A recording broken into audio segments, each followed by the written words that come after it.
Hey guys, what is up, and I welcome you all to a new League of Legends video. For this one, I'll be bringing back a series I haven't done in quite a while. And the point of this series is to give you guys 3 tips on potentially 3 different champions, or maybe just one champion, or just aspects within League of Legends. But let's go into the first tip of this episode that's going to be featuring Sion's ultimate. A cool thing about it is that you can actually use your ultimate from base on the blue side and get through the jungle and right into the Baron pit. This is going to take some careful maneuvering throughout the jungle and probably a few tries to understand how it really works. But if you do get the hang of this, you can definitely surprise the enemy team. So you want to start off by going straight and then move it to the left very slightly. Once you get to this point right here, you want to start moving your mouse all the way to the right, because it does take a while to turn, but it's so you don't get hit by the 2 walls on the left. And just a couple seconds later, you see my mouse jolts across the screen to the left, and that's to turn to avoid this wall leading into the river. And the second you pass that wall, jolt the mouse all the way back to the right so that you can actually enter the Baron pit.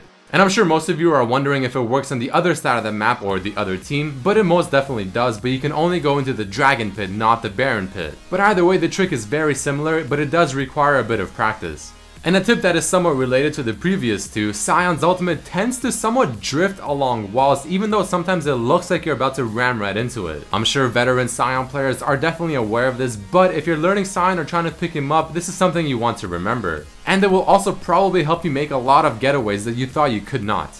The next tip is something people have been asking me to talk about for quite a while, and you see it throughout League of Legends, especially in higher play quite often, but it is a very important one to know. This is using an ability, following it up with a flash, and either covering more distance with a dash type ability or just leaving less time for the opponent to react. It is very common for junglers especially to make use of this ability when they come in for the gank. Because again, not only are you covering a lot more distance, but it happens so fast that reacting to this is almost impossible. And a general rule to get this working for these abilities is to wait till the ability is near the end of the dash and then just simply flash right on top of the enemy champ. Certain champions are much easier to do this with than other champions, for instance Vi being very difficult while someone like Gragas being very simple. But the cool thing is you don't have to have a dashing type ability to make use of this ability plus flash trick, because someone like Alistair can actually pulverize and then flash on their opponent, leaving less time for the opponent to react. And this definitely includes the most common way you'll see this trick being applied, with Lee Sin's ultimate then flash. But even on abilities that are a bit slower on their cast time, such as Fizz's E, it can still work and you can reposition yourself as you drop down from the E ability.